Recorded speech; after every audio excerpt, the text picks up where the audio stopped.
Hello everyone, स्वागत है आपका झारखंड जीके की सीरीज में। दोस्तों, इस सीरीज़ का वीडियो नंबर 34 है। अगर आपने इससे पहले वाला वीडियो नहीं देखा है इस सीरीज़ का, तो इस वीडियो के डिस्क्रिप्शन में इस सीरीज़ का पूरा प्लेलिस्ट डाल दिया गया है। आप वहां से जाकर के देख सकते हैं और बेहतरीन तरीके से तैयारी अपना शुरू कर सकते हैं। बात करते हैं दोस्तों यहाँ जेएसएससी सीजीएल का। तो जेएसएससी सीजीएल में झारखंड जीके से कुल टोटल आपके 40 प्रश्न आने वाले हैं, जो इस सीरीज़ से बाहर जाने वाला नहीं है। तो अगर आप बेहतरीन तरीके से तैयारी करना चाहते हैं तो हमारे साथ जुड़ जाइए। जुड़ने के लिए कोई शुल्क नहीं लग रहा है, निःशुल्क है। सिर्फ आपको करना है चैनल को सब्सक्राइब, साथ ही साथ बेल आइकन को ऑल कर लीजिएगा, ताकि जब भी वीडियो अपलोड होगा नोटिफिकेशन सबसे पहले आप लोगों को मिल सकेगा। और दोस्तों, इस सीरीज़ का अगर क्वेश्चन का पीडीएफ फाइल चाहिए तो हमारे टेलीग्राम चैनल से आप डाउनलोड कर सकते हैं। और बता दें आप लोगों की जानकारी के लिए दोस्तों, आपका बहुत ही जल्द जो है वो कंप्यूटर का भी सीरीज शुरू होने वाला है और साथ ही साथ आपका वीकली करंट अफेयर भी शुरू होने वाला है। तो हमारे साथ जुड़ना ना भूलें। तो चलिए आज की क्लास को यहीं से प्रारंभ करते हैं। और आज की क्लास का सबसे पहला सवाल देखिएगा, बांसुरी बज रही नामक पुस्तक के लेखक कौन हैं? इसका राइट आंसर करेंगे जगदीश तिरगुनायत हैं। और जगदीश तिरगुनायत का जन्म कब हुआ था? तो ध्यान रखिएगा 1 मार्च 1923 को इनका जन्म हुआ था। और इनका मृत्यु कब हुआ था? तो ध्यान रखिएगा 7 सितंबर 2010 को इनका मृत्यु हो गया था। और बांसुरी बज रही नामक पुस्तक जो है इसका प्रकाशन कब हुआ था? तो ध्यान रखिएगा इसका प्रकाशन जो हुआ था वो 1957 में इसका प्रकाशन हुआ था। कहाँ पे हुआ था? तो बिहार में राजभाषा परिषद में इसका प्रकाशन हुआ था। बिहार राजभाषा में इसका प्रकाशन हुआ था। और एक और लेख था, यानी कि पुस्तक था, उनका नाम था मुंडा लोक कथा। ये ध्यान में रखिएगा, मुंडा लोक कथाएं था। और इसका प्रकाशन हुआ था 1968 में। कहाँ पे हुआ था? तो ध्यान रखिएगा बिहार कल्याण विभाग में हुआ था। ठीक है, विभाग में हुआ था इसका प्रकाशन। कौन से? मुंडा लोक कथाएं का। और इसका प्रकाशन 1968 में हुआ था।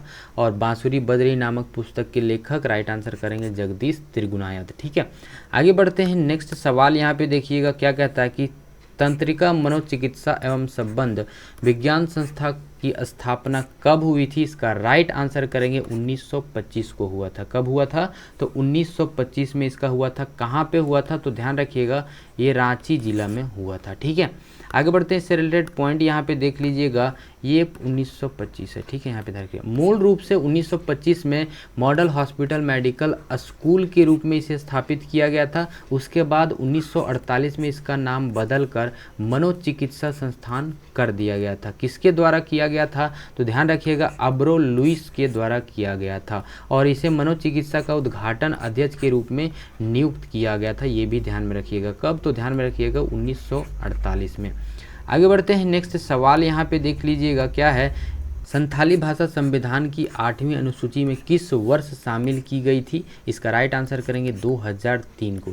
एग्जैक्ट डेट याद रखिएगा 22 दिसंबर 2003 को जो है संथाली भाषा को संविधान की 8वीं अनुसूची में जोड़ा गया था। यहाँ से एक सवाल आप लोगों से है, इस क्वेश्चन का आंसर जो आप लोग कमेंट करके ज़रूर बताइएगा। क्वेश्चन है आप लोगों के लिए, संविधान के अनुसार भारत की राजभाषा कौन सी है और कौन से अनुच्छेद के अनुसार इसे व्यवस्था किया गया है? इस क्वेश्चन का आंसर आप लोग कमेंट करके ज़रूर बताइएगा, तभी पता चल सकेगा कि आप लोगों की तैयारी जो है किस लेवल में हो रहा है। ठीक है, और इस क्वेश्चन का आंसर 2003 होगा।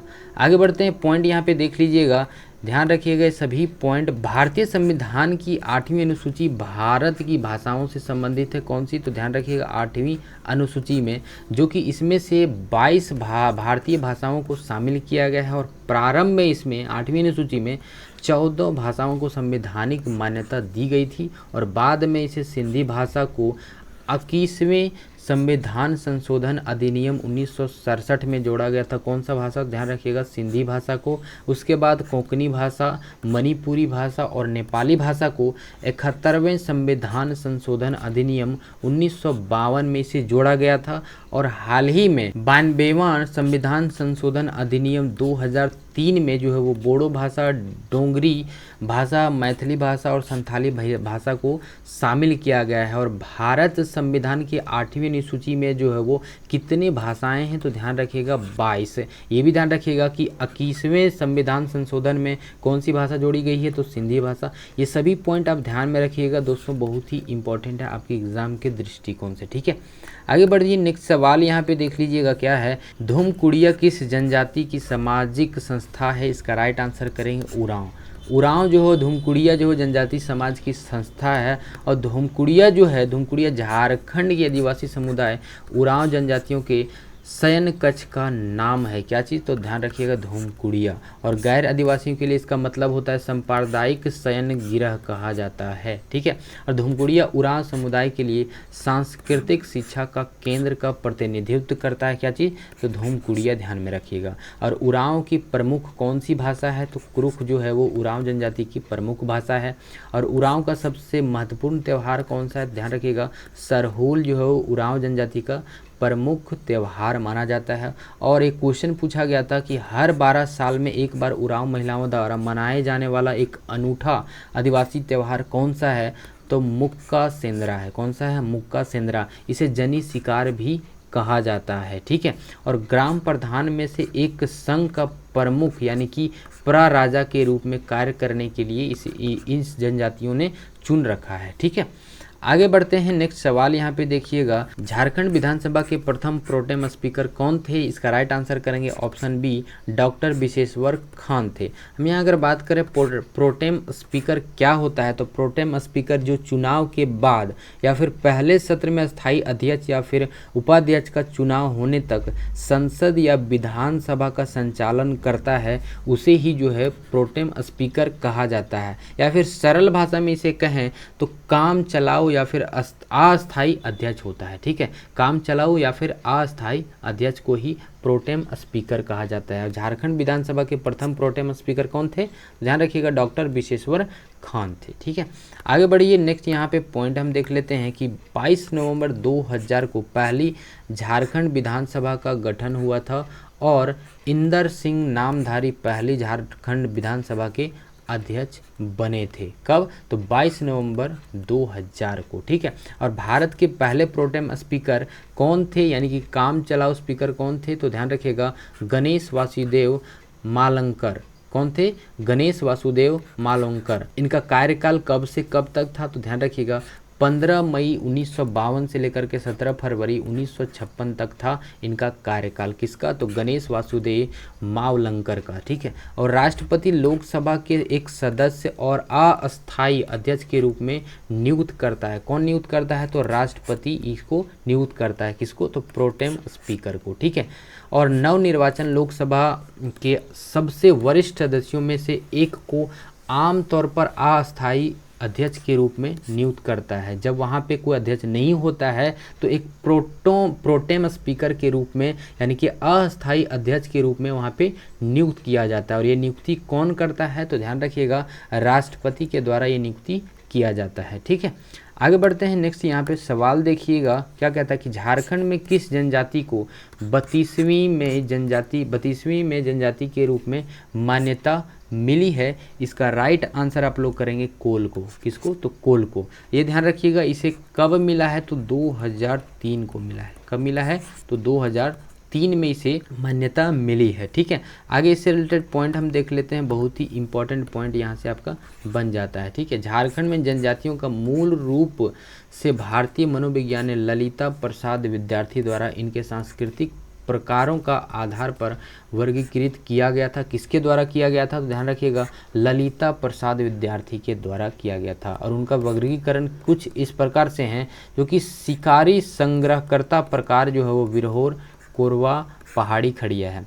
और स्थानांतरित कृषि जो है वो सोरैया पहाड़ी, माल पहाड़िया है। इन सभी जनजातियों को बोला जाता है। और साधारण कारीगर को बोला जाता है महली, लोहरा, करमाली, चिक, बड़ाइक, ठीक है। और अस्थिर कृषिक को बोला जाता है भूमिज, हो, उरांव, मुंडा, संथाल आदि। ये सभी जनजाति जो है वो इस प्रकार से वर्गीकृत किया गया है। किसके द्वारा ये वर्गीकरण किया गया है, तो ललिता प्रसाद विद्यार्थी के द्वारा किया गया है, ठीक है, ध्यान में रखिएगा। आगे बढ़ते हैं नेक्स्ट सवाल यहाँ पे देखिएगा, रेडिकल डेमोग्राफिक पार्टी की स्थापना किसने की है? इसका राइट आंसर करेंगे एमएन रॉय ने किया था। ठीक है, एमएन रॉय ने किया था। कब किया था? तो ध्यान रखिएगा 1940 में किया था। ठीक है, किसका? तो रेडिकल डेमोक्रेटिक पार्टी की स्थापना किया था, ये रहे एमएन रॉय। ठीक है, आगे बढ़ते हैं नेक्स्ट यहाँ पे क्वेश्चन देख लीजिएगा, बहुत ही इंपॉर्टेंट है। छोटा नागपुर टेंडेंसी कानून किस वर्ष बनाया गया था? इसका राइट आंसर करेंगे 1908 को बनाया गया था। कब बनाया गया था? 1908 को बनाया गया था। और इसका विस्तार जो है वो उत्तरी छोटा नागपुर, दक्षिणी छोटा नागपुर और पलामू प्रभागों के साथ साथ जो है झारखंड नगरपालिका अधिनियम 2000 यानी कि 1922 के बिहार और उड़ीसा अधिनियम 7 के तहत एक नगर पालिका या फिर एक अनुसूचित क्षेत्र समिति में शामिल किए गए क्षेत्रों या फिर हिस्सा में हुआ था। कब? तो ध्यान रखिएगा 2002 नगर पालिका अधिनियम के तहत ये हुआ था, ध्यान में रखिएगा। और छोटा नागपुर के जमींदार और काश्तकारी के कानून और किराए के निपटान से संबंधित कुछ अधिनियम का संशोधित करने के लिए, एकीकृत करने के लिए ये अधिनियम था। कौन सा अधिनियम? तो ध्यान रखिएगा ये अधिनियम था आपका छोटा नागपुर टेंडेंसी कानून था। ठीक है, अब यहाँ पे देखिएगा छोटा नागपुर काश्तकारी अधिनियम 1908 की धारा 71A जो गैर कानूनी रूप से हस्तांतरित भूमि पर अनुसूचित जनजाति के सदस्यों को कब्जा बहाल करने सशक्ति प्रदान करती है, उसको किस कानून द्वारा डाला गया है? दोस्तों ये क्वेश्चन आपका जेपीएससी में पूछा जा चुका है, इसलिए यहाँ पे हमने करवा रखा है। ध्यान रखिएगा बिहार अनुसूचित क्षेत्र विनियम 1969 में ये कानून द्वारा जो है वो डाला गया है। ठीक है, ये क्वेश्चन आप ध्यान में रखिए, क्वेश्चन पूछा जा चुका है। ठीक है, आगे बढ़ते हैं नेक्स्ट सवाल यहाँ पे देखिएगा क्या कहता है कि सृष्टि उद्यान का विस्तार कितने एकड़ में है?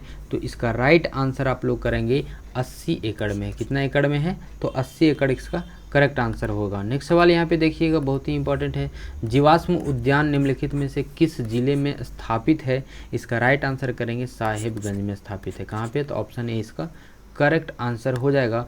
नेक्स्ट क्वेश्चन देखिएगा, बिहार में कितने प्रतिशत भूभाग को काटकर झारखंड राज्य का निर्माण किया गया है? इसका राइट आंसर करेंगे 45.80 जो है इतना भूभाग को काट करके जो है वो बिहार और झारखंड को अलग किया गया है। ठीक है, नेक्स्ट यहाँ पे पॉइंट हम देख लेते हैं कि झारखंड पहचान के लिए जन आंदोलनों के प्रयासों का मान्यता देते हुए 15 नवंबर 2000 को भारतीय राज्य झारखंड अस्तित्व में आया था। कब? तो 15 नवंबर 2000 को। और बिहार पुनर्गठन अधिनियम 2000 यानी कि 2000 में भारत की संसदीय द्वारा इसे पारित किया गया था, इसे एक कानून के द्वारा पारित किया गया था। और लोकसभा राज्यसभा के ने क्रमशः 2 और 11 अगस्त को विधेयक पारित किया गया। उसके बाद 15 नवंबर 2000 को इसने एक नया राज्य झारखंड का जन्म दिया था। ठीक है, और इस प्रकार से रांची राजधानी के साथ झारखंड भारत का 28वां राज्य बन गया। कौन? तो झारखंड। ठीक है, इससे रिलेटेड और भी पॉइंट हम बताएंगे, तो इसका पॉइंट जो है आपको टेलीग्राम चैनल पर मिल जाएगा। बहुत ही इंपॉर्टेंट पॉइंट वहाँ पे और भी डाल दिया गया है। ठीक है,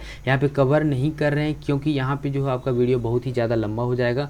ठीक है, तो इसका और भी पॉइंट वहाँ पे हमने टेलीग्राम चैनल पर डाल दिया गया है। ठीक है, तो वहाँ से आप लोग देख लीजिएगा। ठीक, विधानसभा के 2 सत्रों के बीच कितने महीने से अधिक का अंतराल नहीं होता है? इसका राइट आंसर करेंगे 6 माह से अधिक जो है वो ये नहीं हो सकता है अंतराल। ठीक है, जावरा पहाड़िया किसका उपनाम था? इसका राइट आंसर करेंगे तिलका मांझी का उपनाम था। और इसका जन्म कब हुआ था? ध्यान रखिएगा 11 फरवरी 1750 को इसका जन्म हुआ था।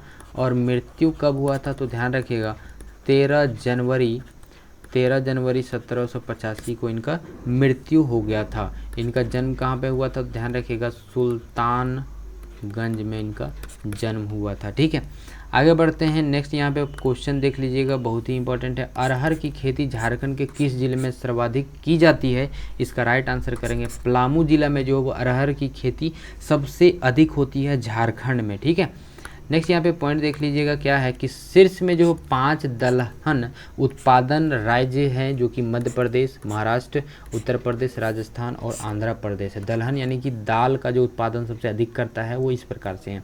मध्य प्रदेश अन्य भारत राज्यों में दालों का सबसे बड़ा उत्पादन करता है। कितना करता है? तो 32.14% करता है। उसके बाद सेकंड में राजस्थान आता है जो कि 13% करता है। इसे दूसरा सबसे बड़ा उत्पादन कहा जाता है। किसका?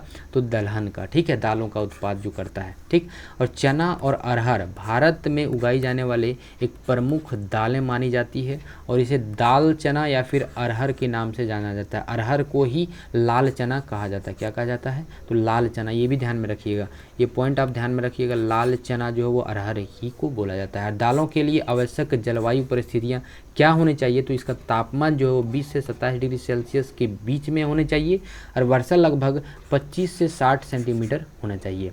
और मिट्टी की प्रकार क्या क्या होनी चाहिए इसे उपजाऊ करने के लिए, यानी कि उसका उत्पादन करने के लिए? तो बलुई दोमट मिट्टी होना चाहिए इसके लिए। ठीक है, तो ये सभी इंपॉर्टेंट पॉइंट आप ध्यान में रखिएगा। ठीक, आगे नेक्स्ट सवाल यहाँ पे देख लीजिएगा क्या है कि झारखंड में कोयला निकालने वाली पहली कंपनी कौन सी थी? इसका राइट आंसर करेंगे बंगाल कोल। कौन सा था? तो बंगाल कोल कंपनी था। ठीक है, नेक्स्ट क्वेश्चन यहाँ पे देखिएगा, चंद्रपुरा पक्षी विहार किस जिले में स्थित है? इसका राइट आंसर करेंगे आप लोग बोकारो में स्थित है। कहाँ पे स्थित है? तो बोकारो, यानी कि बी ऑप्शन इसका करेक्ट आंसर हो जाएगा। ध्यान रखिएगा इस सभी पॉइंट को कि झारखंड में राष्ट्रीय उद्यानों की कुल संख्या जो है केवल 1 है और वन्य जीव अभयारण्य कितना है? तो 11 है। ये ध्यान में रखिएगा। और झारखंड के राष्ट्रीय उद्यान बेतला राष्ट्रीय उद्यान जो है जिसकी स्थापना 1986 में किया गया था। ठीक है, और ये पक्षी विहार ध्यान रखिएगा कौन से जिला में है? तिलैया पक्षी विहार कौन से जिला में है? कोडरमा में है। तेनूघाट पक्षी विहार बोकारो। चंद्रपुरा पक्षी विहार ये भी बोकारो में है। ईचागढ़ पक्षी विहार सरायकेला खरसावां में है। उधवा पक्षी विहार साहिबगंज में है। ठीक है, और भी यहाँ पे हम पॉइंट देख लेते हैं दोस्तों। ये ध्यान में रखिएगा कि अभ्यारण्य का नाम ये रहा, जिला कौन सा है और इसका स्थापना कब हुआ था, और प्रमुख वन्य जीव कौन कौन से इसमें हैं, इस अभ्यारण्य में है। तो ये भी आप ध्यान में रखिएगा। देखिए यहाँ पे पलामू अभ्यारण्य पलामू जिला में है। इसकी स्थापना जो 1976 में हुआ था। हाथी, सांबर ये सभी वन्य जीव यहाँ पे पाए जाते हैं। हजारीबाग अभ्यारण्य जो कि हजारीबाग में है, 1976 में इसका स्थापना हुआ था। यहाँ पे तेंदुआ, हिरन, सांबर इस प्रकार के वन्य जीव यहाँ पे पाए जाते हैं। ठीक है, अगला जो है वो महुआ डांड भेड़िया अभ्यारण्य है। ये लातेहार में है जो कि आपका 1976 में इसका भी स्थापना हुआ था। भेड़िया, हिरन यहाँ के प्रमुख वन्य जीव हैं। और दालमा अभ्यारण्य, ये सवाल आपका दालमा से पूछा जाता है, इंपॉर्टेंट है। पूर्वी सिंहभूम में 1976 में इसका स्थापना हुआ था। हाथी, तेंदुआ, हिरन यहाँ के प्रमुख वन्य जीव हैं। अगला है गौतम बुद्ध अभ्यारण्य जो कि कोडरमा में है। इसका भी जो स्थापना 1976 में हुआ था। तीतल, सांबर, नीलगाय ये सभी यहाँ के प्रमुख वन्य जीव हैं। तोप चाची अभ्यारण्य ये भी इंपॉर्टेंट है, बहुत ही इंपॉर्टेंट यहाँ से है, धनबाद में है। इसका स्थापना 1978 में हुआ था।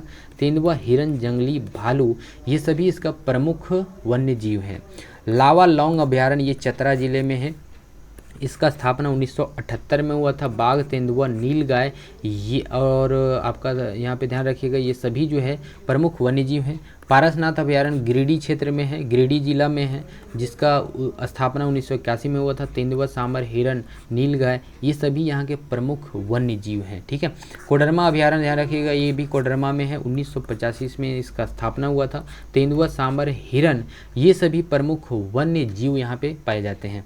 पालकोट अभ्यारण्य जो कि गुमला क्षेत्र में, ये भी आप इंपॉर्टेंट है, ध्यान में रखिएगा। सभी ये अभ्यारण्य जो है बहुत ही इंपॉर्टेंट है, ध्यान में रखिएगा। ठीक है, और ये ध्यान रखिएगा पालकोट अभ्यारण्य गुमला में है और ये इसका स्थापना 1990 में। यहाँ पे तेंदुआ, जंगली भालू, जालकोवा, बटान ये सभी प्रमुख वन्य जीव यहाँ पे पाए जाते हैं। उधवा झील पक्षी विहार जो है वो साहेबगंज में है। कौन से ज़िले में? साहेबगंज में। ये 1991 में इसकी स्थापना हुआ था। यहाँ पे जो वो किंगफिशर नामक वन्य जीव प्रमुख यहाँ पे माने जाते हैं। तो ये सभी आप ध्यान में रखिएगा, बहुत ही इंपॉर्टेंट है आपके एग्जाम के दृष्टिकोण से। दोस्तों वीडियो अच्छा लग रहा है तो लाइक ज़रूर कीजिएगा, दोस्तों के साथ शेयर ज़रूर कीजिएगा ताकि वो भी बेहतरीन तरीके से तैयारी कर सकें। और आप भी बेहतरीन तरीके से तैयारी करना चाहते हैं तो हमारे साथ जुड़ जाइए। जुड़ने के लिए कोई शुल्क नहीं है, सिर्फ आपको चैनल को सब्सक्राइब कर लेना है। दोस्तों ये सभी अभ्यारण्य जो है आप स्क्रीनशॉट करके रख लीजिएगा क्योंकि बहुत ही इंपॉर्टेंट है। ठीक है, आगे नेक्स्ट यहाँ पे सवाल देखते हैं। Question number 17, Tata engineering and locomotive company, जिसको टेल्को कहा जाता है, वो कहाँ पे स्थित है? इसका राइट आंसर करेंगे जमशेदपुर में। कहाँ पे है? तो जमशेदपुर इसका करेक्ट आंसर होगा। ठीक है, नेक्स्ट क्वेश्चन है, 5 परगना क्षेत्र में प्रचलित भाषा का क्या नाम है? दोस्तों इंपॉर्टेंट सवाल यहाँ से आपका बन जाता है। ठीक है, इसका राइट आंसर करेंगे 5 परगना क्षेत्र में प्रचलित भाषा का क्या नाम है? तो 5 परगनियाँ कहा जाता है। इसे क्या कहा जाता है? तो 5 परगनियाँ कहा जाता है। आगे यहाँ पे देखिएगा, नेक्स्ट क्वेश्चन है, सपा होड़ आंदोलन का नेतृत्व किसने किया था? तो ध्यान रखिएगा, लाल हेम्ब्रम ने किया था, और इन्हें लाल बाबा भी कहा जाता है। लाल